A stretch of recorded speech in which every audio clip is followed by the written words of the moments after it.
अकेला ही चला था जाने बेमंजिल, मगर लोग मिलते गए, कारवां बनता गया। Welcome to my podcast unplugged Amrita. और मैं अपने पॉडकास्ट में बात करूंगी मेरे दिल से निकलकर आपके दिल तक पहुंचने वाली। तो इस बार जो हमारे मेहमान हैं मेरे पॉडकास्ट में, जो आज के मेहमान हैं मेरे, वो पेशे से फैशन डिज़ाइनर हैं और बिहार में फैशन डिज़ाइनर के रूप में काम कर रहे हैं। काफ़ी दिनों से यहाँ काम कर रहे हैं और इनकी जब शुरुआत हुई थी बिहार में, तो ये इकलौते ऐसे व्यक्ति थे जिन्होंने फैशन इंडस्ट्री को बिहार में लाने की हिम्मत दिखाई थी, क्योंकि ये उस वक्त की बात है जब बिहार में फ़ैशन के बारे में कोई बात नहीं करता था। तो आज के जो मेरे मेहमान हैं उनका नाम है नीतीश चंद्रा, और वो जो फैशन डिज़ाइनिंग का उन्होंने कोर्स किया उसे बिहार में लाकर लॉन्च किया। तो आज जानेंगे नीतीश चंद्रा के संघर्ष की कहानी, नीतीश चंद्रा की जुबानी वही बताएंगे आज कि उन्होंने बिहार में काम करने के लिए क्या क्या चैलेंजेस झेले और किस तरीके से उन्होंने यहाँ अपना कदम रखा। तो welcome to my podcast unplugged Amrita में नीतीश जी, आपका बहुत स्वागत है। Thank you so much. आपने अपने व्यस्त टाइम में से थोड़ा टाइम मेरे लिए भी निकाला, उसके लिए बहुत बहुत धन्यवाद कि आप आए हमारे लिए। और जैसा कि मैं हमेशा से कहती आई हूँ कि मैं बात करती हूँ आपके दिल से निकलकर लोगों के दिल तक पहुँचने वाली, क्योंकि as a Nitish Chandra fashion designer तो आपको बहुत लोग जानते हैं और आपने बिहार के लिए जो अपना योगदान दिया है वो भी बहुत ही अतुलनीय है। बट मैं चाहती हूँ कि आज नीतीश चंद्रा को भी लोग जाने कि नीतीश चंद्रा जब बिहार में काम करने आए तो उन्हें क्या क्या चीज़ों का सामना करना पड़ा, किस तरह उन्होंने अपने कदम यहाँ रखे। तो सबसे पहले जो हम शुरुआत करेंगे वो आपके बारे में ही शुरू करेंगे कि आपका बॉर्न एंड ब्रॉट अप, आपकी परवरिश, आप कैसे आपकी पढ़ाई लिखाई हुई, आपके मदर फादर क्या करते थे, तो इसके बारे में बताइए। ठीक है, तो सबसे पहले तो आप सभी को नमस्कार जो अमृता जी के थ्रू मुझे सुन रहे हैं। मेरी बहन है और मेरे मित्र भी हैं और हमेशा हम लोग बहुत मुद्दों पे हमेशा खुल के बात करते हैं। तो जब इन्होंने इस पॉडकास्ट के बारे में बताया तो दिस वाज वेरी एक्साइटिंग, और मैं यहाँ था नहीं, इस कारण थोड़ा डिले हुआ, बट बहुत अच्छा लग रहा आपके साथ बैठ के आज। अगर मैं अपनी जर्नी शुरू करूं तो मेरा जो होम गृह जिला है वैसे मैं पूरे बिहार का हूं। मेरा पैतृक जो घर संपत्ति है, जो खेती बेती जहाँ पर है, वो है भागलपुर का बांका। पहले वो भागलपुर हुआ करता था, बांका। वहाँ पे बिरजौन ब्लॉक है, उसके अंदर हमारा जो गृह जिला है। और हम लोग अभी रहते हैं, जो हम लोग बसे हुए हैं पूर्णिया में, बिहार के पूर्णिया में। और वहाँ से मैंने अपनी शुरुआत की। उसके पहले मेरा बचपन कटिहार में बीता है 10 साल करीब। तो भागलपुर से समझ रहे हैं आप, मतलब कटिहार से पूर्णिया। हाँ। फिर हम 94 में पूर्णिया हम लोग शिफ्ट हुए थे। पापा का ट्रांसफर जॉब था, ही वाज। आपके पापा जॉब करते थे? हाँ, अभी रिटायर्ड है। वो इंजीनियर थे PWD में। तो मेरा बचपन जो है फिर पूर्णिया बीता, मतलब समझिए कि अब 6-7 क्लास तक मैं कटिहार में था। उसके बाद फिर मैं पूर्णिया आ गया। तो वहाँ से ही मेरा जो अपब्रिंगिंग है वो पूर्णिया में हुआ। और बचपन से ही मुझे बहुत इच्छा थी, सब जब मैं 8, 9, 10th के स्टैंडर्ड में था तो मुझे स्केचिंग बहुत अच्छा लगता था। मेरा डिज़ाइन सेंस बहुत बढ़िया था, मुझे लगता था कि बढ़िया है। लेकिन एक अच्छा लगना और खुद में एक सेल्फ में लगना कि हाँ, तो वो दोनों बहुत डिफर होता है ना। खुद को सेल्फ जज नहीं कर सकते। लेकिन धीरे धीरे वो दौर था जब लोग छुप कर FTV देखा करते थे, फैशन टीवी। बिल्कुल छुप कर देखा करते थे। और हमारे पेरेंट्स भी मना करते थे कि ये गंदी चीज़ों को देख रहे हो। हाँ, बिल्कुल। तो एक अंदर से ज़ील थी, और उस एक कहिए कि वहाँ से ना, और मुझे बहुत एक पुश मिला, किक मिला कि बहुत सारे डिज़ाइंस को मैं बहुत कनेक्ट कर पाता था। मैं जब बनाता था या मैं स्केच करता था तो उसको मैं बहुत ईजिली टच कर पाता था। तो धीरे धीरे वहाँ से इंटरेस्ट और बढ़ता गया। और उस दौरान मैं 11th में ही था। तो 11th और 12th से मैंने घर में कहना शुरू कर दिया कि मैं फैशन डिज़ाइनिंग करूँगा। क्या होगा, कैसे होगा, क्या करियर होगा, मुझे उतना कुछ नहीं पता था। और उस वक्त हमें इतनी जानकारी भी नहीं हुआ करती थी। नहीं, मैं 2001 की बात कर रहा हूँ, है ना। तो लेकिन जब मैं पास आउट हुआ तो पंचायत बैठी और हुआ कि नहीं, इसको तो, क्योंकि मेरे ख़ानदान में ज़्यादातर लोग डॉक्टर्स, इंजीनियर्स और इस तरह के फील्ड में ज़्यादा है, प्रोफेशनल फील्ड में हैं। तो उन्हें लगा कि लड़का पागल हो गया, फैशन डिज़ाइनिंग करेगा। और उस वक्त लड़के ऐसा कोई कोर्स दूर करते से भी खानदान नहीं में, थे। हाँ मतलब उसमें था कि सिलाई कढ़ाई बुनाई वो लड़के का काम है। हाँ मतलब आप समझिए कोई लड़का अगर साइंस छोड़ के अगर कॉमर्स ले रहा है, आर्ट्स वाले तो लोग पूछ ही नहीं रहे हैं, कॉमर्स वाले तक को जात से बाहर कर दिया जा रहा है। तो आप समझ रहे हैं, मैं मजाक में कह रहा हूँ, लेकिन आप कनेक्ट कर पा रहे होंगे कि लड़का मतलब इंजीनियर, लड़की मतलब डॉक्टर, ये ना एक हम लोग बचपन से सुनते आ रहे थे। और अगर सब छूटा तो टीचर।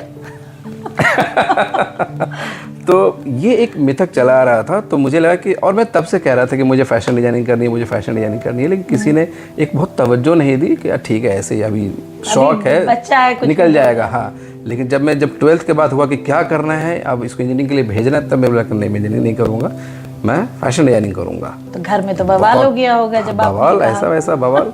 तो खैर मेरी बातों को इग्नोर करते हुए मुझे फाइनली इंजीनियरिंग के लिए ही भेजा गया। तो हर सेमेस्टर के पहले मैं, पापा मैं ये नहीं करूँगा, मैं वो करूँगा, अरे नहीं नीतीश जी आप कर लेंगे। फिर होता था, और उसमें ना वो फ़ोन चलता था कॉइन वाला, है ना, कॉइन डाल के, हाँ 1 मिनट का समय मिलता था कॉइन डाल के, और वो 1 मिनट होता था, फिर सेंटी, फिर कॉइन, फिर सेंटी। तो वो सेंटी चलता चलता समझिए कि आप मेरा 2 साल मेरा बीत गया। जब मैं तीसरे साल में जब पहुँचा तब मुझे लगा कि अब मेरा कोई सुनेगा नहीं, और मुझे समझिए कि एक ज़ील था कि करना है तो यही करना है, और मैं कैसे करूँ मुझे समझ में नहीं आ रहा। कोई मेरी बातों को समझ नहीं पा रहा है और मैं अपनी बातों को समझा नहीं पा रहा हूँ, कुछ तो गड़बड़ है, और मैं इधर भी करता चला जा रहा हूँ। सो फाइनली जब मैं दशहरा में अपने घर आया तो मैंने घर वालों को बोला, फिर दशहरा छुट्टी, सब लोग छुट्टी में आए हैं, और मैं पूरा बैग पैक करके आया था। अच्छा, माइंड सेट करके आया था। और जब दशहरा फिर जा नहीं रहा है, जाने का नाम ले नहीं रहा है, टिकट नहीं ले रहा है, ऐसा कुछ, बोला कि मैं अब नहीं जा रहा हूँ, मुझे भी फैशन डिजाइनिंग करना है, मैं ये नहीं करूँगा। उसके बाद आप माहौल बोल रहे हो, माहौल अब बना। अच्छा। फिर पंचायत बैठी और जिसको जो बोलना है बोल रहे हैं, और मैं बहुत काट हो गया था उस समय तक, क्योंकि 2 साल बीत भी तो लंबा ड्यूरेशन होता है। तो मैं बोला था कि जाऊँगा तो नहीं, और हर तरीके से माइंड मेकअप कर लिया था कि अब चाहे जो हो जाए, मार खाए, डांट सुने, जो हो जाए, अब नहीं जाऊँगा। तो कभी कोई, और लोग ताने ही ऐसे मारते तो उससे अच्छा होता था कि मार लेते। अब मैं आपको बता नहीं सकता कि मुझे क्या हमारे समय में जो ताने पड़ते थे ना, वो आज के बच्चे झेल भी नहीं सकते। नहीं झेल सकते, बहुत कड़क। मेरे पापा मुझसे बात करना बंद कर दिए। मेरे भैया तभी he was air maintenance engineer, air India Bombay में। तो वो थोड़ा मेरे बातों को समझ पा रहे थे, कनेक्ट कर पा रहे थे। और मेरे घर से एक वही थे जो बाहर थे, और वो उनको मैं तभी, वो भी यहाँ थे नहीं जब वो फाइनली ये दौर चल रहा था। जब वो आए तो उन्होंने पूछा कि क्या करना चाहते हो। मैंने बोला भैया आप घर वालों को आप समझाओ।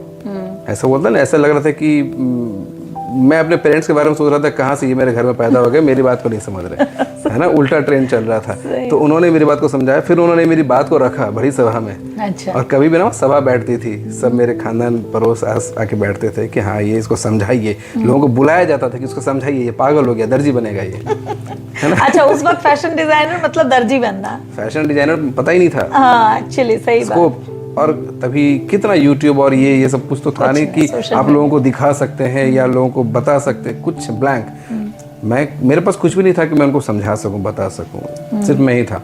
और मैं किसी लायक था नहीं कि मैं कुछ, होता है ना कि इंसान अपने को प्रूफ करता है तो समझा सकता है। आप थे, आप खुद स्टूडेंट हैं। खैर ये वह सभा में पारित किया गया कि ठीक है ये नहीं करने मिलेगा अंततः, इसके अलावा क्या करोगे। तो मेरे खाना बनाने का मुझे बहुत अच्छा शौक था, और घर पे भी कोई मेहमान आते थे तो कभी मैं जूस दे देता था, कभी कुछ दे देता था, कभी कुछ बना दिया, थोड़ा सा नींबू लगा दिया, है ना, चस्का। बोला यार वो नहीं करूँगा, ये नहीं करूँगा, तो मैं होटल मैनेजमेंट करूँगा। तो बोले ठीक है ये कर लो, उसके लिए मिल गया, चलो ये कर लो, लेकिन ये नहीं करने मिलेगा। आप क्या करें। जब ये करने को मिला तो फिर मैंने IHM निकाला, और IHM निकालने के बाद 3 महीने के बाद ही एग्ज़ाम था, 3 महीने में 2.5 महीने के बाद एग्ज़ाम था। जब IHM मैंने निकाला तो मुझसे फिर सभा बैठी और पूछा गया कि अब ये तो छोड़ के नहीं आओगे, करोगे ना। और मेरा यही था कि ठीक मैं ये कर लूँगा, लेकिन मास्टर्स में फैशन डिजाइनिंग में करूँगा। अच्छा, लेकिन करूँगा लेकिन मैं करूँगा वही। तो मैं इसमें मेंशन नहीं कर रहा हूँ कि थप्पड़ पड़ी, है ना, इज्जत का थोड़ा फायदा हो जाता है, लेकिन सब पड़ी। नहीं वो पढ़ना भी चाहिए, बताना भी चाहिए, क्योंकि लोगों को इससे मोटिवेशन मिलता है। वो भी हुआ, खैर सब झेल लिया, समझ लो बहुत बुरा झेला, और सब झेल वेल के फाइनली मेरा एडमिशन हुआ बैंगलोर में। फिर मैं गया फैशन डिजाइनिंग करने के लिए। मैंने 3 साल की पढ़ाई की, लेकिन ये जो 3 साल की पढ़ाई की ना, जब मैं गया तो डे वन होता है, वहाँ से था कि आगे कुआं पीछे खाई वाला हिसाब किताब था कि मैं ऐसे जगह से आया हूँ मैं ऐसे माहौल से आया हूँ और कि मुझे वापस जाने का तो खैर सवाल ही नहीं होता, और मुझे कोई बैकअप भी नहीं है, कोई दूर दूर तक मुझे कोई समझाने वाला नहीं है, दूर दूर तक कोई मुझे ऐसा इंसान नहीं है जो मुझे ये कह सके कि हाँ तुम फैशन डिजाइनिंग करके ये करो, यहाँ से ये करो, इसकी तैयारी ऐसे करो, कोई कुछ नहीं, दूर दूर तक कुछ नहीं। तो मैं अपने कॉलेज के फर्स्ट ईयर में हमारा एक फेस्ट होता, हर आज का फैशन हो गया, तो हमारा कॉलेज फेस्ट हुआ करता था गार्डेनिया। तो मैंने वो देखा और मैंने देखा कि यार ये स्टेज पे फैशन शो हो रहा है, तामझाम हो रहा है, उसको लोग लड़कियां चिल्ला रही हैं, लड़के चिल्ला रहे हैं मॉडल्स को देखकर, और जो माहौल था, मैंने बोला यार, और उसमें एक बिहारी लड़का, हाँ मैं हमारे कॉलेज बहुत बिहारी थे, लेकिन एक होता मेरे दिमाग में वहां से चला गया कि ये बढ़िया है गुरु, यही करना है मुझे अब, है ना। तो मैंने वहां से डे 1 से वो अपना एक करियर ऑप्शन चूज कर लिया कि मेरे को स्टेज चाहिए, उसके लिए जो करना हुआ करेगा। अब देखिए यहाँ मैं इसलिए इस पर फोकस कर रहा हूँ। तो जब मैंने वो जो कॉलेज फेस्ट के दौरान वो जो मैंने माहौल देखा, वो जो मेरा फैशन शो देखा, युवाओं को उसमें हुटिंग करते देखा, तो मुझे लगा गुरु ये करना है, ये बढ़िया चीज़ है ये, है ना। मॉडलिंग और मॉडलिंग मतलब मुझे मॉडलिंग नहीं करनी थी, उसके लिए एक स्टैंडर्ड हाइट होती है, बहुत कुछ होता है। मुझे इस शो डायरेक्टर बनना था कि ये जो माहौल स्टेज पे जो हो रहा है, जो जिसको देख के लोग एक्साइटेड हो रहे हैं, वो मुझे करना है, मुझे ऑर्गेनाइज करना है, मैं डायरेक्ट करूँगा इसको। तो फिर धीरे धीरे, और कॉलेज का फर्स्ट ईयर का फर्स्ट सेमेस्टर मैंने नहीं दिया अभी तक, है ना, आप समझ सकते हैं। बहुत बड़ा सपना देख लिया मैंने उसको, वो सिर्फ एक क्षण है कि मैंने देख लिया और सपना देख लिया, लेकिन वो कितनी बड़ी चीज़ थी वो मुझे धीरे धीरे समझ में आया। तो वहाँ पे ना कॉलेज फेस्ट हुआ करते थे, जो आज बहुत ट्रेंड में हर कॉलेज में कॉलेज फेस्ट होना शुरू होता था। तो उसमें सबसे पहले चांस मिलता था कॉलेज के थर्ड ईयर्स को, जो फाइनल ईयर के स्टूडेंट्स हैं, उनको असिस्ट करते थे कॉलेज के सेकंड ईयर्स, और फर्स्ट ईयर्स जो है उनका बस आगे पीछे वाले हेल्पिंग वाले हुआ करते थे। और मेरे कॉलेज के फर्स्ट ईयर का फर्स्ट सेमेस्टर का लड़का, मैं अपने एचओडी को जाकर बोल रहा हूँ कि मुझे भी अपनी टीम लेके जानी है ना। तो सिरे से नकार दिया गया। मैं सीधा पहुंच गया अपने एडमिनिस्ट्रेटिव ब्लॉक में कि हमें चेयरमैन के तक बात पहुंचाई जाए कि मुझे ये करना है। ठीक है, ओके, परमिशन मिल गया। तो शुरू से ही मैंने क्या किया ना कि मैंने ना ये रास्ता चुना कि अगर ये नहीं मान रही है तो इसको बनाओ, ये नहीं मान रही तो इसको लगाओ, ऐसा। सही है, बिहारी है ना, समझ रहे हैं आप। और हमारे यहाँ तो ऐसी मेंटालिटी चलती है, ऐसी ही चलती है। तो मेरी बात नहीं मारो गुरु को, मैं यहाँ से, क्योंकि मुझे करना था। तो बोले कि ठीक है, तो सीधा कह दिया गया तुमको डिपार्टमेंट से कोई हेल्प नहीं मिलेगा, एक असिस्ट नहीं मिलेगा तुमको। हमारे कॉलेज में 38 ब्रांच हुआ करते थे, बहुत बड़ा कॉलेज, बहुत सारे स्टूडेंट्स। बोले पूरे कॉलेज से जो लेना है ले लो, यहाँ से कोई हेल्प नहीं, डिपार्टमेंट से कोई हेल्प नहीं मिलेगा। ठीक है, तो अदर ब्रांचेस BHM से, BBM से, इससे उससे, क्योंकि ना ये मुझे पता था कि अगर मैं इंजीनियरिंग छोड़ के आया हूँ और मैं ये कर रहा हूँ, तो जितने बच्चे जो होटल मैनेजमेंट कर रहे हैं, जो MBA कर रहे हैं, BBA कर रहे हैं, कहीं ना कहीं सबके अंदर इस सपना, एक ग्लैमर फील्ड में आने का सबका सपना होता है। तो मैंने एक पब्लिक अनाउंसमेंट किया, एक नोटिस डाला, और सारे डिपार्टमेंट से कोई मॉडलिंग करने के लिए आया, कोई टैटू बनाने के लिए आया, कोई मेकअप करने के लिए आया। बहुत मेरी टीम बन गई रातों रात। फिर मैंने उसको कोरियोग्राफ किया, ट्रेन किया, टीम बनाया, कॉलेज मैनेजमेंट में मुझे बस दिया, मैंने जाके किया। और वो जो मेरा पहला शो, जो KLE सोसाइटीज़ एक है, बहुत बड़ा कॉलेज है, अच्छा आज तो यूनिवर्सिटी बन गया अब तो, वो मेरा पहला फेस्ट था कॉलेज के फर्स्ट ईयर में। हम लोग फर्स्ट प्राइज़ जीता था हमने, और उससे भी बहुत लोगों को मिर्ची लगी, और वहाँ से सही कि मेरी करियर की शुरुआत हो गई। मैं इतना एलिब्रेट इसलिए कर रहा हूँ ना कि सिंपली लगता है कि अच्छा कॉलेज फेस्ट में एक जीत लिया, नहीं, वो अगर नहीं जीतता, ना मुझे दोबारा मौका मिलता, ना मुझे दोबारा चांस मिलता, ना ही मैं आज यहाँ होता। और अगर आपने वो सपना नहीं देखा होता तो वहाँ से एक कॉलेज फेस्ट सिलसिला चलता गया। कॉलेज के फर्स्ट ईयर के एंड में मैंने अपनी कंपनी लॉन्च की। मेरे कॉलेज के चेयरमैन ने मुझे बहुत सपोर्ट किया। मैं अपने एक फर्स्ट ईयर का लड़का, मतलब आज जो ब्रांड एनसी आप देखते हैं, पहले वो क्लब एनसी हुआ करता था, वो मैंने कॉलेज फर्स्ट ईयर में मैंने अपने कॉलेज ये जो फेस्ट है, जो नेक्स्ट ईयर का फेस्ट आया, उसमें मैंने अपनी कंपनी लॉन्च की थी। जो एक साल पहले मैं जो सपना देख रहा था कि मैं यहाँ हूँ, मैं उस अगले साल उस स्टेज पे था। मतलब आप फर्स्ट डे से ही डेडिकेटेड थे, डिटरमाइंड था कि मुझे यही करना हाँ, है, मुझे यही करना है, और इसमें भी सबसे ऊपर पहुँचना है। तो वहाँ पे कंपनी लॉन्च की, मेरी करीब 100 से अधिक लोगों की मेरी टीम थी। 2 साल, थर्ड ईयर भी छोड़ दिया, 2 साल के दौरान लगभग मैं 150 फैशन शोज कर चुका था, मतलब जो कॉलेज फेस्ट है। अच्छा। एक में भी सेकंड भी नहीं आया था, हमेशा फर्स्ट आया। बहुत अच्छा। कॉलेज में जितने नोटिस बोर्ड पे सब पे मेरे इतने जो इंटरव्यूज मेरे बहुत सारे आते थे, उसका एक इंटरव्यू का बड़ा बड़ा नोटिस बोर्ड पे लगा के पूरे नोटिस बोर्ड पे लगा दिया जाता था। तो मैं कॉलेज में एकदम सेलिब्रिटी फील करता था। आप समझ रहे हैं ना, आप इमेजिन कर पा रहे होंगे आप। लोगों जूनियर्स के लिए तो आप वैसे ही आइकॉन बन गए। मैं खुद ही जूनियर था, मेरे नीचे कोई था ही नहीं। तो जब मैं सेकंड ईयर में गया या मैं थर्ड ईयर, तो फिर नीचे नीचे जो आते गए वो मुझसे जुड़ते गए, क्योंकि उनको ये दिख गया कि ये आइकॉनिक चेहरा है और ये कुछ अलग हटके कर रहा है, और हर कोई वही करना चाहता है। जब मैं थर्ड ईयर में पहुंचा तो वहां से बहुत ही क्लियर था मैं कॉलेज से कब निकला और कब मैं प्रोफेशनल लाइफ में आ गया। मुझे ना मैंने कभी कोई इंटरव्यू दिया, ना मुझे कोई कहीं जॉब करने का शौक था। वो शुरू से तो मुझे जॉब करना ही नहीं है। मैं जो कर रहा हूँ मैं खुद अपने लिए हमेशा काम करूंगा और अपने ही मन के हमेशा करूंगा, यही मेरा शुरू से था। तो अब समझिए कि मेरे जो इंटर्न्स थे वो मेरे ही कॉलेज के जूनियर्स मेरा इंटर्न थे, आप समझ लीजिए। तो कई बार तो ऐसा भी आया कि मैं थर्ड पास आउट भी नहीं हुआ था, थर्ड ईयर में मैं अलग अलग कॉलेजेस जो फेस्ट होते हैं उनके 2-3 फेस्ट को मैंने जज किया, एज ए जज मुझे इनवाइट किया गया। तो आप सोचिए मैंने कितना नाम बना दिया उस समय तक। तो इसमें ना बैंगलोर की जो मीडिया थी उन्होंने भी मेरा बहुत साथ दिया, डेक्कन हेराल्ड, हिंदुस्तान टाइम्स,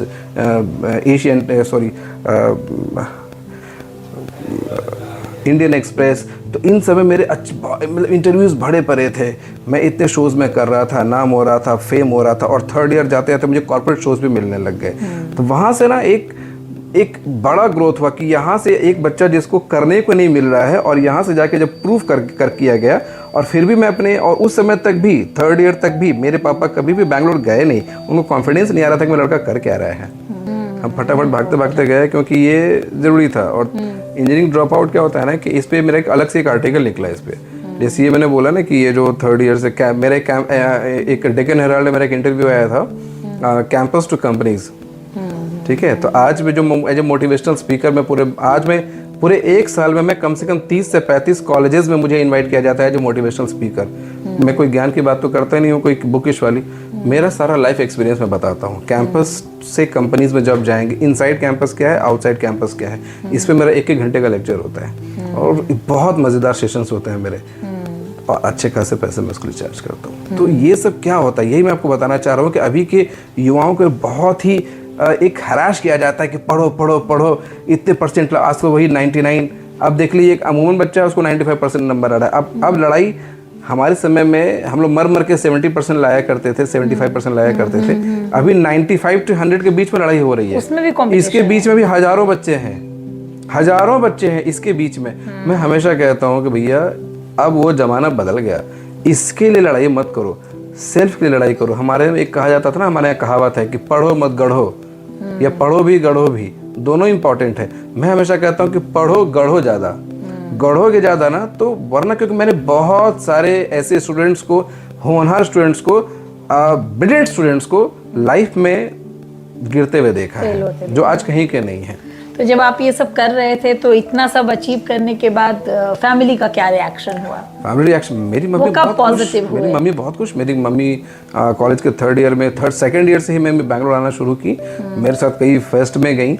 और जब मैं कॉलेज से जस्ट पास आउट हुआ तो मैं इसमें इतना पॉपुलर हो चुका था, मेरा अच्छा नाम हो चुका था, फेम हो चुका था। मेरे भैया आती थी, मेरी सिस्टर्स आती थी, मेरी मम्मी आती थी, उनको जहाँ जहाँ मुझे इन्वाइट किया। सब सोचिए कि मैं एक ग्रेजुएट पास किया हुआ, एंड मुझे लगता है उसी दौरान मुझे इनवाइट किया गया था IIM बैंगलोर में, है ना, और एज ए जज। और मेरी मम्मी बस पूरे रो ही रही थी पूरे रास्ते। मेरे भैया साथ में गए थे, और बहुत सारे MBA कॉलेजेस में बुलाया जाता था। तो ये लोग देखते थे, लेकिन मेरे पापा कभी आते नहीं थे। पापा देखते थे, मुझे बहुत खुश, मम्मी बोलती थी कि पापा बहुत खुश हैं। मुझे कैसे पता है? आप एक बेटे के एंड से सोच के देखिए ना कि जिसने इतना झेला है, तो उनको लगता है कि यार मेरे पापा मुझे एक बार बोले तो सही कि मैं खुश हूँ, लेकिन कोई बोलता नहीं है। और हमारे पेरेंट्स में खास करके फादर हमारे टाइम पे इतना एक्सप्रेसिव नहीं हुआ करते थे, वो खुल के नहीं बोलते थे, but he was very happy. कभी कभी मुझे यहाँ वहाँ के लोगों से पता चलता था कि कितने भाई बहन हैं आप लोग? हम लोग 2 भाई हैं, 2 बहन हैं। अच्छा, दोनों बहनें भी काम करती हैं? मैं जुड़वा हूँ एक्चुअली। मेरे भैया हैं, वो अभी एजुकेशन काउंसलर हैं, वो देहरादून रहते हैं विद फैमिली। और उसके बाद दीदी है मेरी जो लॉयर हैं, वो पॉक्सो केसेस देखती हैं, और she is very active, socially very active. वो पूर्णिया में रहती हैं। जिया जी दीदी दोनों लॉयर हैं। और उसके बाद मैं हूँ, आप देख ही रहे हैं। और मेरी जो जुड़ा सिस्टर है शी वाज, मतलब उनकी तो कहानी अलग ही है ना। कभी she is a podcast material actually, उनको बुलाएंगे उनको भी जरूर but she is not here now. तो वो she was a scientist and अभी वो उसके बाद उन्होंने आर्टिस्ट्री शुरू की, उन्होंने पेंटिंग करना शुरू किया, उसमें भी बहुत अच्छा किया। वो लिखती बहुत अच्छा है, she is writing her book and all now. तो इस तरह से। और आपकी शादी कब हुई? मेरी शादी हुई 19 में। 2019 हाँ, में। 18 में बच्चे हैं एंगेजमेंट आपके? हुआ, 19 में बेटी है मेरी, नायशा नाम है। वो अभी 2 साल 9 महीने की है। वाइफ भी फैशन इंडस्ट्री से हैं? नहीं, क्या? वो बहुत ही सिंपल बैकग्राउंड में मैंने शादी की है। ये कई लोगों को ताज्जुब सिंपल भी में होता है। शादी करने का कोई रीजन रहा होगा? मुझे शादी ही नहीं कर रही थी, रीज़न ऐसा कुछ भी नहीं था। मैं शो कर रहा था अपना सिलीगुड़ी में, आई वाज कीप ट्रैवलिंग। मैं सिर्फ घूमता रहता था, काम करता रहता था, एक बुलंदी को छू रहा था, अपने लाइफ को एंजॉय कर रहा था, और ये फेम सब को आप एंजॉय कर कहाँ रहा रह के था। कर रहे थे? बैंगलोर में? नहीं, मैं इसके बाद तो मैंने फिर अभी मैं जैसे मैं 9 स्टेट्स में मैं काम करता हूँ, बॉम्बे, दिल्ली, सूरत, पुणे, पूरा all over India travel कर रहे बैंगलोर, यस सिलीगुड़ी, दिल्ली। तो यहाँ अभी अब बिहार में मैं कर ही रहा हूँ। तो ये मैं आई वाज कीप ट्रैवलिंग। तो उस दौरान मेरा शो था। और हमेशा देखिए, मुझे क्या ऐसा नहीं कि मुझे शादी से चिढ़ थी, मुझे जो श्रोता है वो मुझसे ज़्यादा करेक्ट कर पाएंगे ना। अब होता क्या था ना कि जैसे अब इस पे आप बात खोलिए तो हम कर ही देते हैं कि यहाँ पे ना शादी का ना बड़ा हार्ट ब्रेकिंग चीज़ है कि लड़का या तो सरकारी नौकरी में होना चाहिए, जॉब करता है तो क्या करता है। पहले एक समय था जब बोलते थे लड़का बैंगलोर में इंजीनियर है, लोग शादी कर लेते थे, बाद में सोचते थे उसको तो रहने का घर भी नहीं है। आर गेटिंग अ पॉइंट कि दूर का ढोल सुहाना होता है। और एक लड़का जो बहुत इसके पास नेम है, फेम है, पैसा कमा रहा है, सब कुछ कर रहा है, लेकिन उसके पास सरकारी नौकरी नहीं है।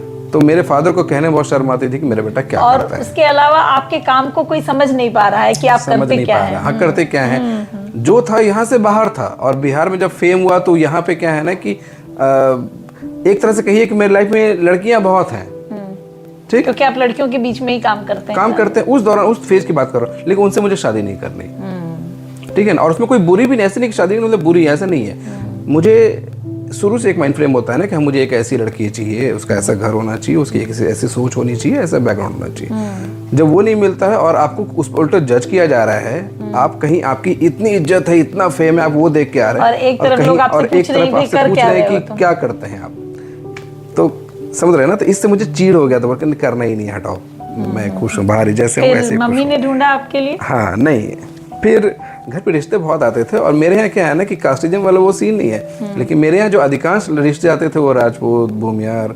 ब्राह्मण्स, ऐसा। तो मेरे पापा बोलते थे तुम ऐसा क्या करते हो, तुमको मतलब ऐसा कैसे हो रहा है। हम लोग कुर्मी थे, तो हमारे यहाँ कास्टिज्म का वो सीन ही नहीं है, ना मेरे में ना मेरे पेरेंट्स में। बट फिर भी तो कहीं ना कहीं तो खानदान को मेंटेन करके चलना पड़ता है ना। तो लोगों को लगता था यार ये ऐसा ही मतलब लीक से हटके क्या काम कर रहा है क्या ये।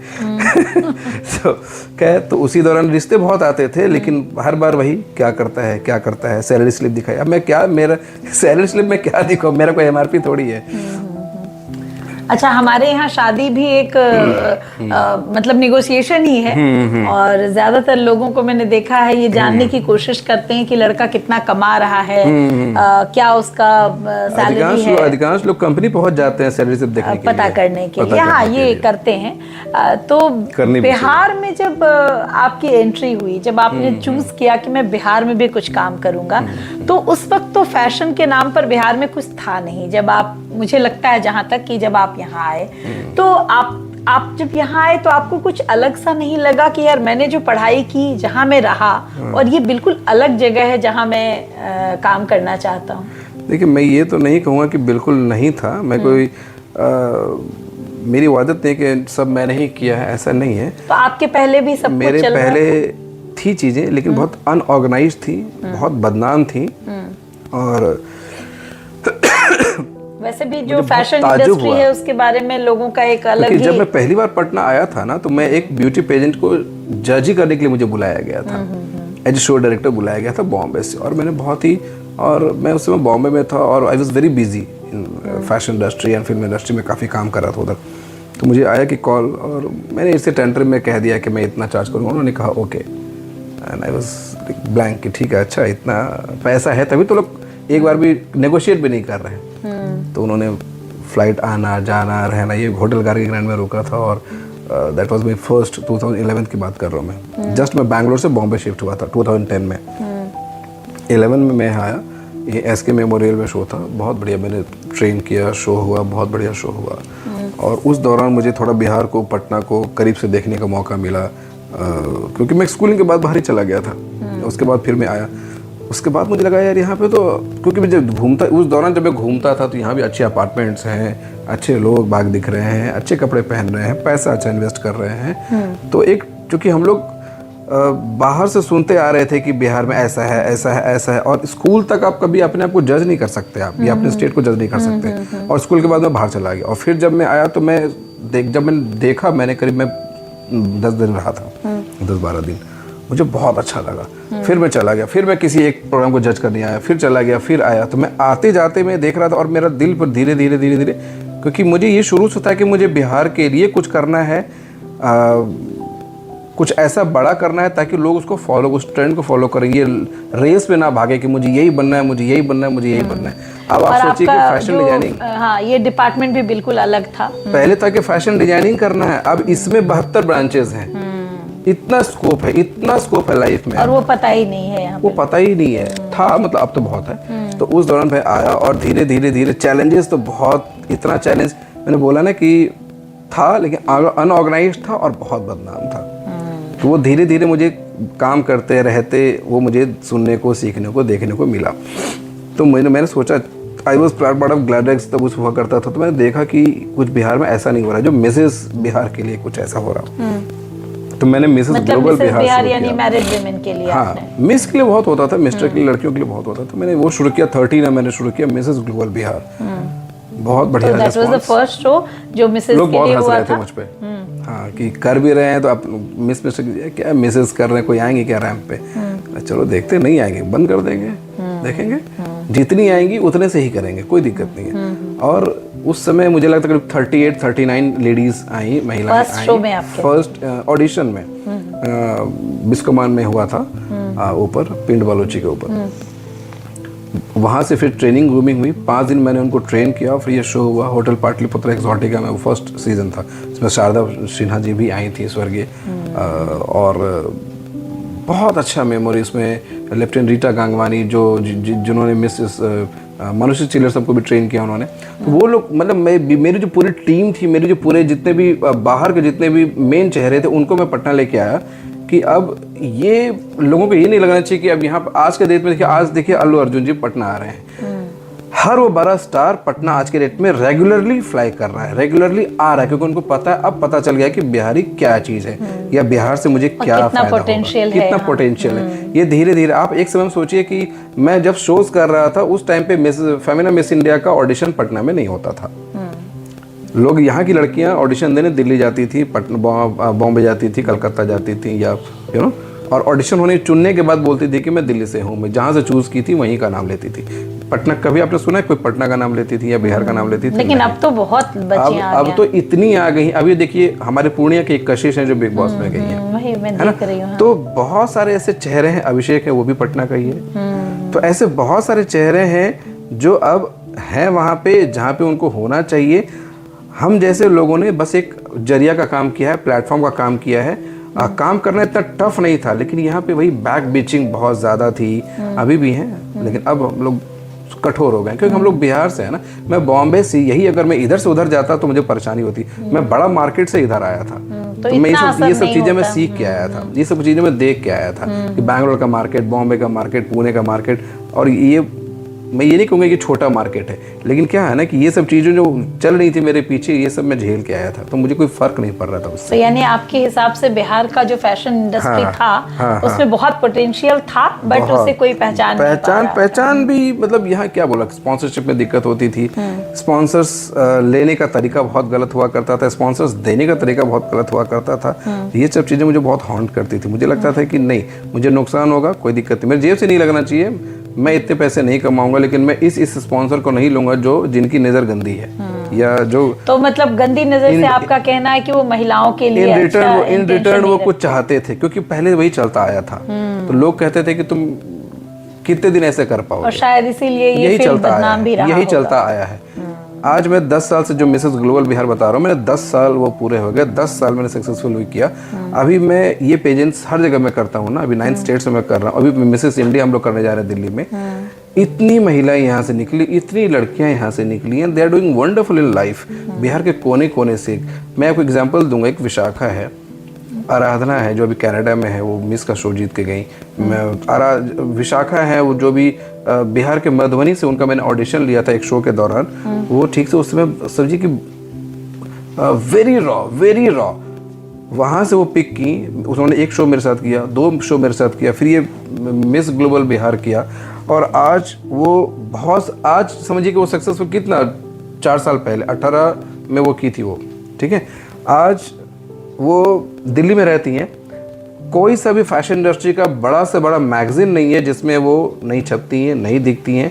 कौन से ऐसे एड्स हैं जहां वो नहीं दिखती हैं, होर्डिंग्स पे। बड़ी बात है, अगर आप बिहार से आप सोचिए कि यहाँ से वहाँ चले गए, तो आई फील वेरी प्राउड। और आज भी मुझे गुरुजी बोलती हैं, और ये एक सम्मान होता है कि, और मुझे क्या चाहिए, मेरा घर थोड़ी चला रही है वो, मुझे ये खुशी होती है कि ऐसे ऐसे बहुत सारे चेहरे हैं जो एक आज मुकाम अपनी को पहचान पहुंच बना चुके हैं।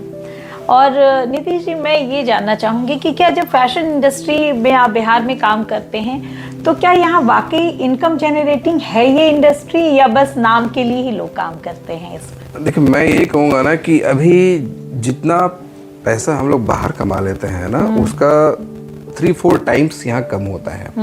सपोज अगर 100 रुपये किसी इवेंट का बजट है, तो मैं 110 में भी वो इवेंट कर लेता हूँ, क्योंकि यहाँ मैं सिर्फ करने के लिए करता हूँ, इनकम के लिए नहीं करता। रेवेन्यू का सोर्स मेरा है, तो ये 4 कमी सोर्सेज, है 4 कि अभी भी ये बिहार इनकम जनरेटिंग नहीं हो पाया है। इनकम जनरेटिंग है, लेकिन वही नहीं बोला, मैंने आपको अभी बोला कि जैसे मैंने मिसेस ग्लोबल बिहार शुरू किया, मेरे 2 साल के बाद 10 लोगों ने वो काम करना शुरू कर दिया। तो कहीं ना कहीं क्या होता है, एक कंटेस्टेंट है, अगर मैं चार्ज कर रहा हूँ 10 रुपये, कोई बोलेगा मैं 2 ही रुपये में दे दूंगा, कोई बोलेगा नहीं मैं 1.25 रुपये में ही दे दूंगा। तो इससे क्या होगा कि एक कंटेस्टेंट तो वही है, तो ये गलत हाथों में ज्यादा चले जाते हैं कभी कभी। फिर क्या होता है, और उसका फिर वो बैड इम्पैक्ट होता है, और कमर्शियली वो बहुत नुकसान करता है। नुकसान भी होता है। निफ्ट जैसी इंस्टीट्यूशंस भी अब बिहार में हैं, तो क्या उसका benefit fashion designing, fashion industry को मिला है बिहार में? डेफिनेटली मिला। देखिए, निफ्ट एक बहुत बड़ा नाम है। मेरा एक सपना, मैंने क्या बोला था, मुझे निफ्ट निकालना था, लेकिन जब मैं छोड़ के आया और जब मुझे जाना था, इस बीच में मेरा समय जा चुका था, तो निफ्ट एग्जाम भी नहीं दे पाया मैं। लेकिन वही आज है कि मैंने कई बार निफ्ट में जाके सेशंस लिए हैं। कितने इंस्टीट्यूशंस हैं बिहार में इस तरह के? निफ्ट बिहार में बहुत नहीं है, निफ्ट है, एक है, बाकी जेडी है, और मुझे पता नहीं अब कितने रन अभी हो रहे हैं। मैंने बीच में 2-3 का नाम सुना था, मैं गया भी था 1-2 इंस्टीट्यूट में, लेकिन उतना नहीं है अब। निफ्ट है, बहुत बढ़िया काम कर रहा है। तो बच्चे ऑप्ट करते हैं करियर फैशन डिजाइनिंग के तौर पे? बहुत। लेकिन क्या है ना, अभी भी ना यहाँ पे दूर का ढोल सुहाना वाला हाल है। मैं बहुत फ्रैंकली बताता हूँ, देखिए हम लोग बिहार से हैं, मुझे अच्छे से पता है कि मिट्टी का घर है, उसको तोप ताप के बहुत सुंदर बना दिया गया है, अंदर मिट्टी ही है, ठीक है। उसको थोड़ा सा धीरे धीरे पकने में समय लगेगा, अभी भट्टी में है, अभी पकेगा तो बनेगा, धीरे धीरे और सुंदर बनेगा। और हम लोग शुरू से बिहार का झंडा बुलंद करके चल रहे हैं, इतने साल हो गए। मैं यही देख पा रहा हूँ कि जो निफ्ट यहाँ पर है पूरे भारत में निफ्ट है, लेकिन यहाँ पे पूरे देश से बच्चे आते हैं, क्योंकि निफ्ट सेंट्रलाइज इंस्टीट्यूशन है। लेकिन यही बिहार की लड़कियां, बिहार के लड़के, क्योंकि वो मार्किंग पे होता है ना कि आपको कौन सा स्टेट मिलेगा, आपके मार्क्स पे डिपेंड करता है ना। तो इनका अंदरूनी इच्छा होता है, इनके पेरेंट्स का भी और बच्चों का भी मानसिकता वही है कि इसको दिल्ली, बॉम्बे, बैंगलोर मिल जाए। मतलब वो पटना में रह के पढ़ाई नहीं करना कभी नहीं चाहते कि यहाँ मिले। रेयर 100 में 1-2। देखिए, आप ही सोचिए ना कि जब मैं इंजीनियरिंग छोड़ के आया था, तो आस पड़ोस की महिलाएं, कोई भी जिसको मौका मिलता था, और बाप का पैसा बर्बाद कर दिए ना, और ये एक बार नहीं 10 बार बोलती थी, उनको क्या खुशी मिलती थी। अब मुझे समझ में आता है कि उनको क्या खुशी मिलती थी, या अब मुझे वो समझ में आता है कि मेरे पेरेंट्स मुझसे उसमें क्या, एक मेरे पेरेंट्स को इनसिक्योरिटी थी। उनको किस बात की इनसिक्योरिटी थी? उनको था कि एक ताना मारने का एक समाज में ना आदत होता है। आज वही महिलाएं मुझे अगर वहां से देख लेती तो रास्ता चेंज कर लेती, क्योंकि वो चेहरा नहीं मिला सकती, समझ रहे हैं। लेकिन मैं तो आज वही हूँ, मैं इतने ही प्यार से लोगों से आज भी मिलता हूँ। मुझे लगता है कि बतेरे स्टूडेंट्स जो मेरी लाइन में छोड़ दी, क्योंकि मैं जब फैशन शोज, अधिकांश लोगों को लगता है कि ये फैशन शो सिर्फ ये फैशन शो करते हैं। मैं तो एज ए मोटिवेशनल स्पीकर भी जा रहा हूँ, पूरे भारत में जा रहा हूँ, कितने कॉलेज में जाता हूँ, कितने एक ट्रेंड है, जैसे जितनी सॉफ्टवेयर कंपनीज होती हैं, एक फेस्ट हर साल उनका 1 से 2 इवेंट होता है, ठीक है, एनुअल इवेंट। उनको उनके लिए जब फैशन शो होता है तो उनको मैं ट्रेन करता हूँ। उसमें कंपनीज के सारे वीपी एवीपी से लेके जितने भी उसके एम्प्लॉयज हायर एम्प्लॉयज होते हैं वो 3 दिन उसको एंजॉय करते हैं, बहुत एंजॉय करते हैं। लाखों में सैलरी है, उनकी क्या ज़रूरत है। लेकिन मैं उनको ट्रेन करता हूँ, फिर वो 3 दिन में, और उसके बाद वो शो होता है, वो बहुत एंजॉय करते हैं। उससे एक फ़ायदा क्या हुआ, पैसा भी आया, इनकम भी जनरेट हुआ और एक अच्छा संबंध भी तो बना। ऐसे फेस्ट बिहार में क्यों नहीं अभी होते तक हैं होते? यहाँ पे अभी हुआ था, डॉक्टर्स का हुआ था, उसमें सारे आई सर्जन्स आए थे पूरे भारत से, उनको मैंने ट्रेन किया था और फिर ये शो हुआ था, ज्ञान भवन में हुआ था। ये ट्रेंड अभी आएगा। अधिकांश में क्या होता है ना कि अधिकांश में यहाँ पे लोग, एक तो पे मास्टर्स नहीं है यहाँ पे, बहुत सारे फेस्ट होते हैं। मैं IIT पटना फेस्ट में एज ए जूरी में गया 3 साल लगातार, 3 साल 4 साल गया, लेकिन वो पे नहीं करना चाहते। कॉलेज फेस्ट जो है NIT Patna, Patna women's college, इतने फेस्ट सब जगह हो रहे हैं। उनको आप ना बोल दीजिए कि मैं इतना चार्ज करूंगा, तो एक विधायक को बुला लेंगे, एक IAS को बुला लेंगे, एक IPS को बुला लेंगे, एक नेता को बुला लेंगे। उनके पास बहुत सारे ऑप्शंस हैं। वो आपको यही बाहर बैंगलोर में 25 से 30 हज़ार तो मिनिमम, बहुत ही गया गुजरा कॉलेज है तो वो उतना देता है 1 घंटे सिर्फ जज करने का। तो हमारी वो आदत लगी हुई है। यहाँ पे क्या है ना, आप भाईचारे में बिहार के लाल पीले बोल के आपको गीले कर तो इसको बदलने का प्रयास आप करते हैं? कोई बदलने का प्रयास नहीं, क्यों अगले को मैं पैसा थोड़ी दे दूंगा। प्रयास कुछ नहीं होता है, मार्केट जितना बढ़ेगा उतना हमें फायदा होगा। तो मार्केट बढ़ाने के लिए आप जैसे जो आपके सेक्टर के लोग हैं वो बिहार में क्या चेंज करना चाहते हैं? देखिए, स्टार्टअप्स के नाम पे बहुत हल्ला हो रहा है अभी, ठीक है, लेकिन मैं जो क्या होता है, मैं बहुत प्रैक्टिकल इंसान हूँ। आज 19 साल हो गए मुझे इंडस्ट्री में काम करते करते। आपने अपने काम से जुड़ी हुई इतनी सारी बातें हमें बताई। अब मैं आपसे कुछ आपकी पर्सनल लाइफ के बारे में बात करूंगी। जब आपकी शादी हुई तो आपकी लव मैरिज हुई और अरेंज मैरिज हुई?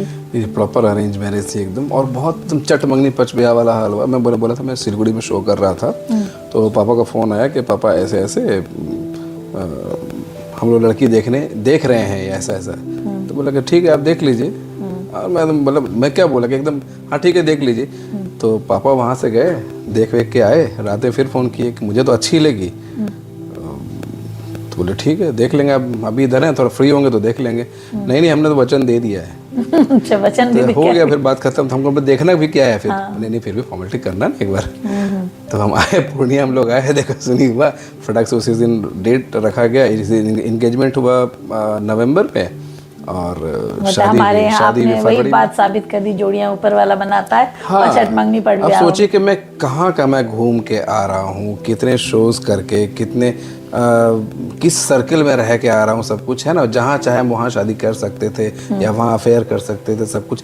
लेकिन सब धरा का, मैं हमेशा बोलता हूँ यूथ को, मैं हमेशा बोलता हूँ कि भैया आज अपनी लाइफ जियो, करियर को बनाओ, विजन बनाओ, गोल बनाओ, और ये अफेयर और ये सब जो है ना, ये अच्छी चीजें बाद में हंसी आएंगी इस पे कि हमने कितना टाइम वेस्ट कर दिया।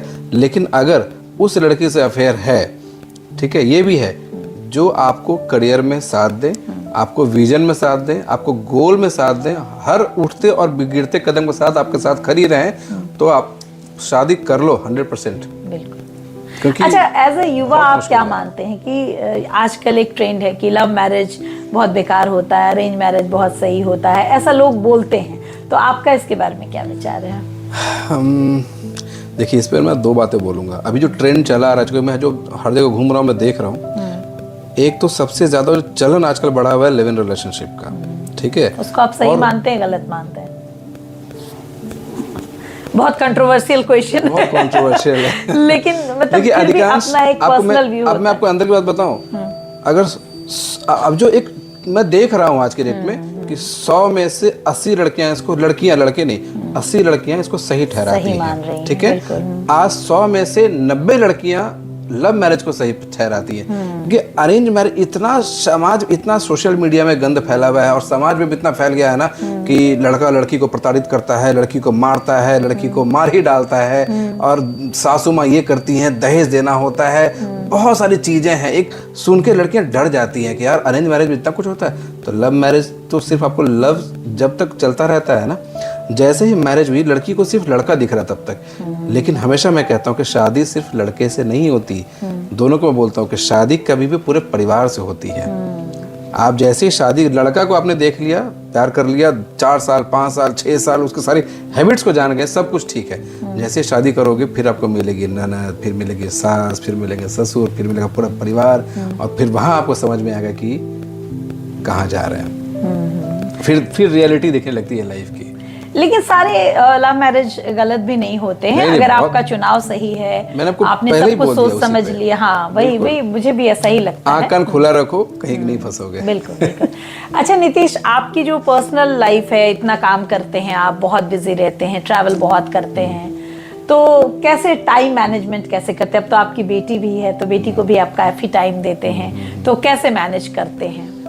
जब तक मेरी बेटी अभी 2 साल 9 महीने की है, तो जब तक मेरी बेटी नहीं हुई थी हम लोग बहुत ट्रैवल करते थे। शादी के बाद भी जो मेरी वाइफ वर्किंग थी पहले, हाँ, तो अच्छा वो काम कर रही थी, वर्किंग विद जेविका, ओके, है ना।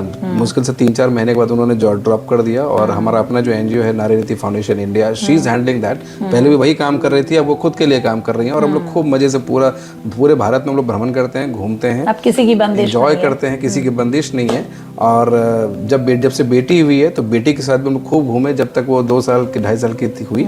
और अब धीरे धीरे हमने ट्रैवल साथ में करना थोड़ा बंद किया, क्योंकि अब धीरे धीरे जैसे बेटी बड़ी हो रही है तो इतना ज़्यादा ट्रैवल नहीं कर सकते। लेकिन मेरा तो काम ही ट्रैवल करने का, क्योंकि मैं कम से कम 8 से 9 स्टेट, हर साल मुझे कम से कम 2-2 शोज तो हर जगह करने हैं। तो लेकिन मैं कोशिश जरूर करता हूँ कि अगर मैं 10 शो कर रहा हूँ तो कम से कम 6 में वाइफ और बच्चों को साथ में लेके जाऊँ। तो बस मैनेजमेंट ऐसे हो जाता है। और घूमता मैं वहीं हूँ जहाँ पे कोई शो होता है, जहाँ से कुछ आने वाला होता है तो मैं जाता हूँ। ये नहीं कि मैं वहाँ जा रहा हूँ प्लान करके, नहीं, मैं वहाँ कोई शो हो रहा है तो मैं साथ में आसपास घूमता हूँ। मतलब आपने अपने घूमने को भी कमर्शियल बना रखा है। कमर्शियल बना रखा है, हर चीज कमर्शियल हो गया। नहीं ये तो बहुत, तो ये होना भी चाहिए ना, और इसी में हम लोग खुश भी रहते हैं। टाइम मैनेजमेंट ऐसा कुछ नहीं होता है। और अब मैं ज़्यादा से ज़्यादा समय फ्री रहता हूँ, बेटी के लिए बहुत समय देता हूँ मैं उसको। जैसे पहले मैं अगर महीने में 4 काम कर रहा हूँ तो अब मैं 2 ही काम प्रेफर करता हूँ, ताकि लेकिन 2 काम जिसमें इस 4 का पैसा एक साथ आ जाए।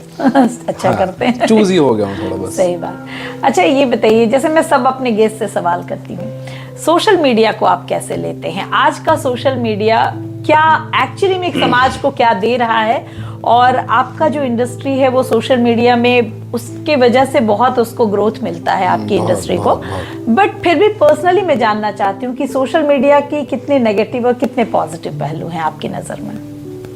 आपके क्वेश्चंस इतने अच्छे अच्छे होते हैं ना कि मेरा बोलने का बहुत मन करता है, लेकिन टाइम की कमी है, तो मुझे वो भी देखना होता है कि सैचुरेट कैसे करें।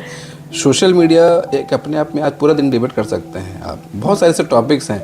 आप सोचिए कि आज एक सिंपल सा देखिए, जैसे मैं एक इंडिविजुअल हूँ तो मैं यही लिखूंगा ना कि मैं यहाँ जा रहा हूँ, मैं ये शो कर रहा हूँ, ये शो होने वाला है, ये शो कर दिया तो उसका पोस्ट करूँगा, या कुछ मन की बात कह दूंगा, दिल की बात कह दूंगा। तो यही है एज इंडिविजुअल।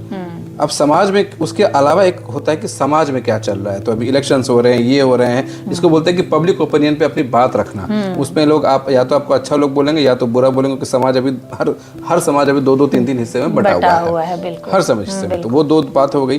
तीसरी बात होती है ग्लैमर की दुनिया, जो अभी की यूथ क्या कर रहे हैं ना कि वो बिग बॉस चल रहा है तो अभी ट्रेंड में है, अभी तो ट्विटर वही ट्रेंड करेगा, इधर भी वही भी पैपराजी को फॉलो कर रहे हैं। तो कौन सा स्टार अभी देखिए नया ट्रेंड चला है, हर स्टार जो है एयरपोर्ट से घर जा रहा है तो क्लिक हो रहा है, यहाँ जा रहा है तो क्लिक हो रहा है, किसी की प्राइवेट पार्टी में जा रहा है तो क्लिक हो रहा है ना। शॉर्ट्स में क्या पहना है, शूज कितने का है, बैग कितने का है, चश्मा कितने का, पर्स। इसका इम्पैक्ट युवाओं पर क्या पड़ रहा है? युवाओं पर ये पड़ रहा है कि युवा उसको फॉलो कर रहे हैं, और युवा जो फॉलो कर रही है वो ये भूल जा रहे हैं कि ये बॉम्बे में है, ये एयरपोर्ट पे है, ये किसी पार्टी में है। अब लड़कियां जो उसको देख रही हैं वो वही चीज पहन के यहाँ गली में घूम रही है। बिल्कुल बिल्कुल बिल्कुल, है ना। फिर बोले, और फिर उस पर कोई कुछ बोल देगा तो बोलेंगे अच्छा मुझे I have a right to do all this. Right है, लेकिन सही समय होना चाहिए और सही जगह होना चाहिए। आपको कम कपड़े पहनने के लिए कोई मना नहीं कर रहा है, तुम्हारी लाइफ है, लेकिन इतना तुम कहाँ हो तो देखो कम से कम। अब आप सिंपल सी ना, अब आप मिनी ड्रेस पहन के आप पूजा नहीं कर सकते हैं, आप कम से कम 3.5 सूट पहनेंगे ना आप। अभी मैं एक वीडियो देख रही थी जिसमें एक बच्ची मंदिर गई और वहां पे छोटे कपड़ों में गई और काफी वहां हंगामा हुआ, पुजारी ने उसको निकाल दिया, उसकी मदर उसको मना करी। मतलब इस तरह की चीजें तो बहुत ज्यादा देखिए, बहुत सारे अब जब से ये रील्स का चलन आ गया है, जब से ये अभी जैसे बहुत सारे पॉडकास्ट अभी ट्रेंड कर रहे हैं, आ रहे हैं, आने वाले हैं। आप ये देखिए कि अब जैसे रील्स के चक्कर में आप बहुत सारी लड़कियां, जो आप कंटेंट आप देखेंगे ना, आप स्क्रॉल करते जाइए, आपको आधा से ज्यादा कंटेंट जो अश्लील कंटेंट जिसको आप बोलते हैं, अब अश्लील का क्या परिभाषा है लोग समझ में नहीं आ रहा। और कोई सामाजिक मर्यादा नहीं बची है। और पहले जिसको पॉर्न की गिनती में लेके लोग जा रहे थे वो अब रील्स पे दिख रहा है। अब वो रील्स पे दिख रहा है। एक छोटा बच्चा है, उसके हाथ में फोन है, समझिए उसके हाथ में सब कुछ है और वो पूरी दुनिया को उसी फोन में देख रहा है और वो सीख भी रहा है। हमें फोन बहुत लेट से मिला, बहुत लेट से। अभी का बच्चा फोन लेके पैदा हो रहा है। मेरी बेटी हाथ में उसको कभी कुछ सिखाया नहीं, टैब लेती है और ऐसा ऐसा ऐसा ऐसा सब करके खुद से निकालती है, डिलीट करती है, सब कर लेती है। तो आप सोचिए कि अभी का बच्चा टैब लेके पैदा हो रहा है। तो मतलब आप भी मानते हैं कि सोशल मीडिया का गलत इस्तेमाल ज्यादा होने लगा और सही चीजों के लिए इस्तेमाल करना चाहिए। देखिए इंटरनेट पे हर अच्छा भी है, बुरा भी है। कंटेंट तो है, दोनों कंटेंट है। अब डिपेंड करता है कि हम देखते क्या हैं कितना और एक्सप्लोर करते हैं। ट्रेंडिंग चीजें भी ऐसी आ गई हैं जो गलत चीजों को बढ़ावा दे रही हैं। एनीवेज, कोई ऐसी घटना बताइए नीतीश जो आपके जीवन में बहुत ज्यादा इम्पैक्टफुल रही हैं, जिसने आपके लाइफ को बदला है या आपके लिए बहुत मोटिवेटिंग रहा।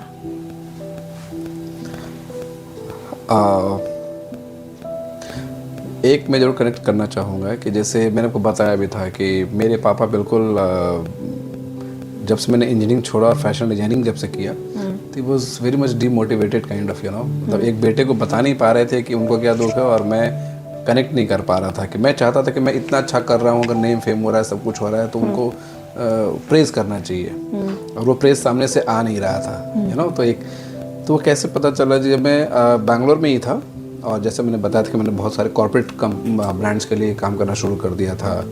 तो उससे क्या होता है कि कॉर्पोरेट्स में अच्छे कांटेक्ट हो गए थे, अच्छे टच हो गए थे उनके सीनियर ऑफिशियल से, सब कुछ से। तो क्या होता है हमारे यहाँ क्या होता है बिहार में ना कि कोई बच्चा जब इंजीनियरिंग करके निकलता है या ऐसा कुछ, तो उसी में से किसी पापा के कलीग कोई थे जिनकी बेटी वहाँ पे इंटर्न कर रही थी जहाँ मेरा शो था और उन्होंने वहाँ पे देखा था कि I had good contacts with all the officials, senior और हायर ऑफिशियल्स। तो उन्होंने अपने पापा को बोला कि आप इनके पापा के थ्रू इनसे बात कीजिए कि हमारा वहाँ पे, क्योंकि इंटर्न थी तो उनका था कि यहाँ पे इनका जॉब हो जाए परमानेंट, इनको कहेंगे तो हो जाएगा।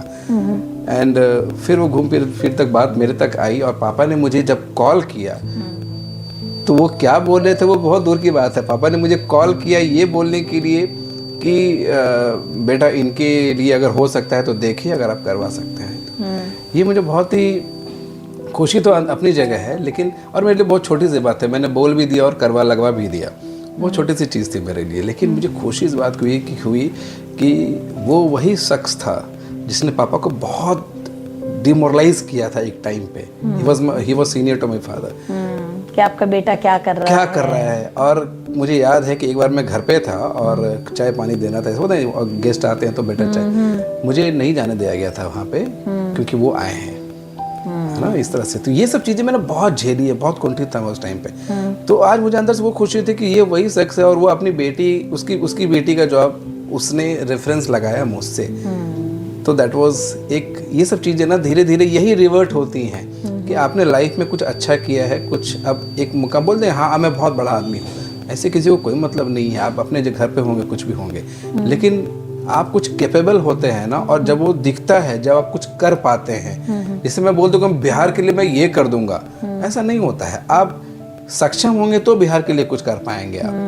तो सबसे पहले सक्षम होना बहुत इम्पोर्टेंट है। एक घटना मैं और बताना चाहूँगा। उस समय मैं बैंगलोर में ही था and I was very pick to my career. बहुत अच्छे हर दिन इंटरव्यूज आ रहे हैं, शोज हो रहे हैं, बहुत अच्छा रेवेन्यू आ रहा है, लाइफ वाज वेरी गुड, मतलब पिक पे एकदम। कॉलेज फेस्ट में जो जूरी बुलाया जा रहा है, बहुत एकदम बोलते ना कि करीब के पिक पे एकदम था। और उस दौरान मैं अपने गाँव गया था एक बार, काफ़ी सारे लोग बैठे हुए थे, उसमें से एक शख्स, मेरे फादर भी थे, सब लोग थे। तो उन्होंने मुझसे पूछा एक शख्स ने कि बेटा आप क्या करते हैं।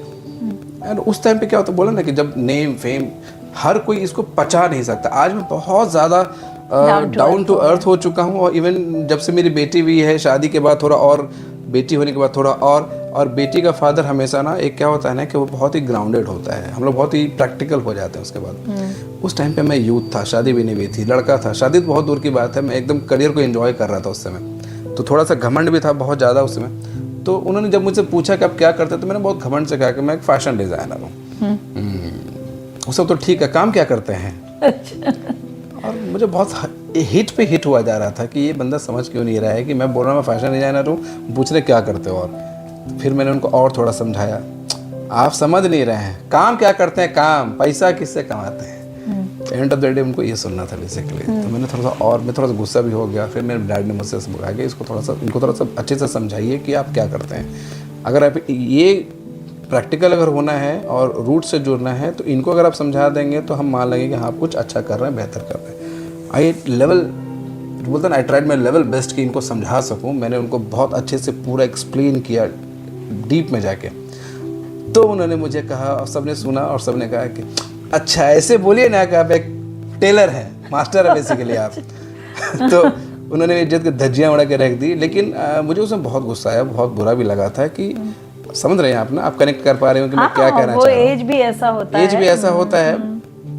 एंड देन फिर मुझे लगा नहीं, इनको मेरे डैडी ने यही कहा, पापा ने यही कहा कि बोल के नहीं समझाना होता है, करके दिखाइए इनको। ये ऐसे लोग हैं, प्रैक्टिकल लोग वो होते हैं जो देखेंगे तो यही लोग आपके कल को होकर यही आपका पीआर करेंगे।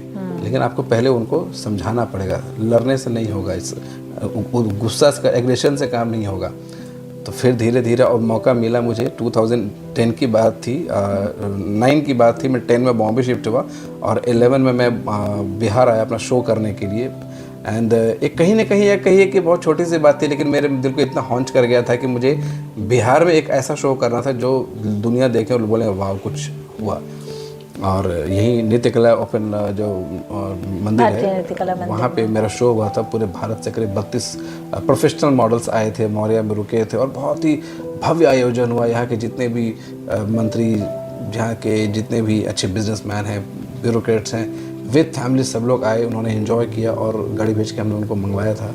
ये अच्छा किया, इन्वाइट किया कि आप आइए देखिए। वो फ्रंट पे बैठे देखे और उन्होंने फिर कहा कि, और उसके बाद he was my best PR, है ना। फिर उनको मुझे कभी समझाने की ज़रूरत ही नहीं पड़ी। उन्होंने जो देखा वो उनके लिए सपने के समान था, क्योंकि वो आंख के सामने देख रहे थे, मुझे उनको समझाना नहीं पड़ा। एक्चुअली यहाँ पे मैं समझ पाती हूँ, क्योंकि जो चीज़ उनकी लाइफ में कभी नहीं आई, उसके लिए वो बिल्कुल एकदम अलग बात होती थी। बात है, हाँ। और वो डॉक्टर, इंजीनियर जो उन्होंने सुना उन्होंने वही समझा। तो फैशन डिजाइनिंग बिल्कुल एक हमारे पुराने लोगों के लिए तो सच में मैं अपनी ही बात करूं, मैं डॉक्टर बनना चाहती थी तो मेरे फादर कहते थे कि डेंटिस्ट नहीं बनना है।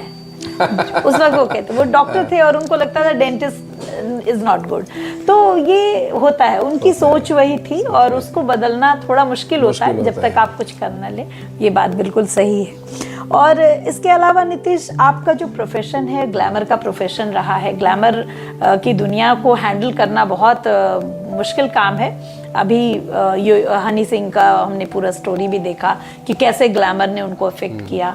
आप तो हमेशा उन्हीं लोगों के साथ जुड़े रहते हैं, तो कभी वो माहौल आप पर असर नहीं करता है, या आपका ग्रास रूट का जो लेवल है वो उससे अफेक्टेड नहीं होता है, या कोई गलत हैबिट आप में अब नहीं होता है? अब नहीं होता है, पहले इफेक्ट होता था। देखिए ऐसे होता था ना कि मैंने क्या बोला कि जिस लाइफ को मैं जी रहा था, जब मैं बैंगलोर में था, जब मैं बॉम्बे में था, या जब मैं बाहर जब मेट्रो सिटी जब मैं काम कर रहा था ना, वहाँ की दुनिया बहुत चकाचौंध बड़ी है। जो लोग देख के बोलते हैं वाह और उसको फॉलो करना चाहते हैं। हमेशा लोग पर्दे के आगे देखता है, स्टेज पे क्या हो रहा है वो देखता है, लेकिन बैक स्टेज में क्या हो रहा है वो सब नहीं देखते हैं। लोग इसको देख के अट्रैक्ट हो जाते हैं। मैं भी यही देख के आया था ना फैशन डिजाइनिंग करने। पर्दे के पीछे जो क्या होता है ना, जब आप जाएंगे तो पता, आज मैं शो डायरेक्टर हूँ तो मुझे पता होता है कि आगे जितने लोग खुश हैं, अगर एक मिस्टेक हो गई तो जनता को पता भी नहीं चलता कि यहाँ एक मिस्टेक है, क्योंकि मुझे पता है कि मैंने वहाँ मिस्टेक किया है। अगले को लगेगा कि अच्छा ये ऐसा ही होना था, है ना, जब तक आप वहाँ पर रुके नहीं। लेकिन बैक स्टेज में कितना प्रेशर होता है हम समझ सकते हैं। तो यही चीज़ होती है कि हमेशा मैं यूथ को बोलता हूँ कि ये जो आगे है ना उसको थोड़ा सा पीछे भी जाने की कोशिश करो हर फील्ड में, है ना। तो चकाचौंध को देख के जैसे मैं अट्रैक्ट हुआ था, काफ़ी लोग अट्रैक्ट हो जाते हैं। लेकिन क्या होता है ना कि जब आप उसी दुनिया में रहने लगते हैं तो लड़कियां हैं, ग्लैमर है, मुझे कभी वो, अब जिससे मैं देखता हूँ मुझे ग्लैमर का शौक है नहीं, लस्टी में हूँ नहीं। I am very happy family man, है ना। और मैं सोशल मीडिया को आप खंगारेंगे तो आपको आधे मेरे काम से ज़्यादा आपको मेरी फैमिली ही दिखेगी आपको। तो अब मैं एक ऐसा इंसान हो चुका हूँ, मैं, हर इंसान का एक फेज होता है। मैंने भी बहुत, जब मैं कॉलेज में था, मैं कभी नहीं बोलता कि मैं बहुत एकदम दूध का धुला हूँ, मैं बहुत अच्छा हूँ। देखिए हर इंसान जो भी स्कूल से कॉलेज में आया, कॉलेज से पढ़ाई किया, प्रोफेशनल लाइफ में आया, और अगर कुछ नहीं किया तो मुझे लगता है उससे वाहियात इंसान कोई हो नहीं सकता, है ना।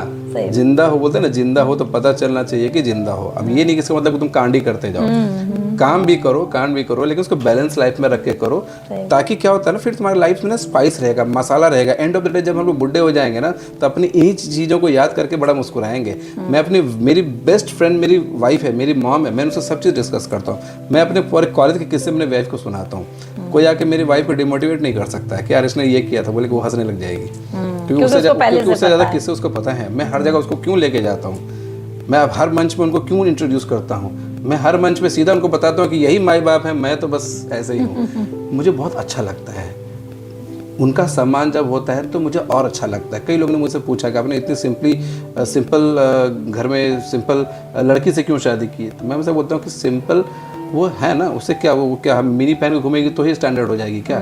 सिंप्लिसिटी कॉस्ट्यूम और इससे नहीं आता, सिंप्लिसिटी माइंडसेट से आता है। बिल्कुल। आज वो इतना बड़ा मेरा जो अपना संस्थान है, वो अगर वो हैंडल कर रही हैं, मेरा नहीं मतलब उन्हीं का है, और उनको जब सम्मान मिलता है तो मुझे सम्मान मिलता है। यही एक पति पत्नी के बीच का ये दायरा होता है। और ग्लैमर इंडस्ट्री में रहते हुए अगर आप, मैं दिन भर चकाचौंध में रहता हूँ, लेकिन कभी भी क्या होता है ना कि इससे बहुत अच्छा नुकसान भी है और अच्छा भी। अच्छा ये होता है कि आप बोलते हैं कि किसी भी चीज़ की अधिकता अच्छी नहीं होती। हम लोग इतना पक चुके हैं कि मुझे कोई इफेक्ट ही नहीं करता। लेकिन बुराई ये होती है कि दुनिया वाले कितना भी आप अच्छा रहो, कितना भी आप फैमिली मन के रहो, लेकिन वो आपको चूकते नहीं हैं, है ना, वो लोग कुछ अरे तो ये तो लोग दिन रात कहेंगे, लड़कियों से लोगों घिरा का काम रहता है है। आप थोड़ा हंसी मजाक कर दे किसी लड़की से थोड़ा, तो वो भी कंट्रोवर्सी हो जाता है। लेकिन अब हम लोग उतना स्पेस लेके चलते हैं, मैनेज लेके चलते हैं। अब तो अब 18-19 साल हो गए काम करते करते। अब और मैं आपसे इन सब बातों पर बात तो कर रही थी, मैं चाहती हूँ कि हम आपके साथ एक रैपिड फायर करें। 4-5 शब्द मैं आपको दूंगी, जो पहला जवाब आपके दिमाग में आया आप वही बोलिएगा, और उससे ये पता चलता है कि हमारे अंदर क्या चल रहा है। और सबसे पहला जो मेरे लिए, आपके लिए, क्योंकि इतनी बार हमने इस शब्द पे बात की, फैमिली। हाँ, फैमिली एवरीथिंग। आपके लिए सब कुछ है फैमिली। बेटी माई लाइफलाइन। आपकी लाइफलाइन। अच्छा, स्ट्रगल को आप कैसे लेते हैं? एंजॉय कर, मुझे बहुत अच्छा लगता है। अगर मेरे काम में प्रेशर ना हो और बहुत आराम से हो गया तो मुझे लगता है छोड़ो हटो नेक्स्ट करो। प्रेशर अब आदत हो गई है कि कुछ अलग करोगे तो मज़ा आएगा, और मज़ा तब आएगा जब कुछ स्ट्रगल प्रेशर से काम करेंगे। सफलता आपके लिए क्या मायने रखते हैं? सफलता is a part of life. मतलब कुछ लोग कहते हैं कि सफलता ही पैमाना है जीवन का, तो ऐसा आप नहीं मानते? जिस दिन आपकी भूख मर गई आप मर जाएंगे। इसलिए हमेशा कुछ ना कुछ नया करते रहना चाहिए। बिल्कुल। और ग्लैमर को आप कैसे देखते हैं? Part of life, same as a part of life. जिस इंडस्ट्री में हम हैं, हमें कभी कभी, जैसे आप मेरे हेयर को आप देख लीजिए, मेरे बाल को अगर मैं पूरा हाफ दोनों साइड चॉप करके पूरा ब्राउन भी करके मैं मार्केट में बहुत आराम से घूम सकता हूँ। कॉन्फिडेंस तभी आता है ना। मैं पूरा ब्लैक करके भी घूम सकता हूँ, मुझे कोई टोकने वाला नहीं है। इट्स जस्ट कि हमारा जिस प्रोफेशन में हम हैं, और ऐसा नहीं कि हम ऐसा नहीं करेंगे तो हमारा काम नहीं होगा। इंजॉय करते हैं उसको हम लोग कि अपने लुक पे एक्सपेरिमेंट। अब जैसे फिर भी बहुत सिंपल, वो जब शोज़ में जाते हैं या बाहर कहीं शोज़ करते हैं या कुछ भी ऐसा करते हैं, तो बहुत अपने आप को, जितना आपको अपने आप को उस लेवल पर रख के देखना पड़ता है कि लोग आपको देखें, आपको फॉलो करें आपको, है ना। इसलिए नहीं कि मैं बाल रंग लूँगा लोग मुझे फॉलो करेंगे, ऐसा नहीं है।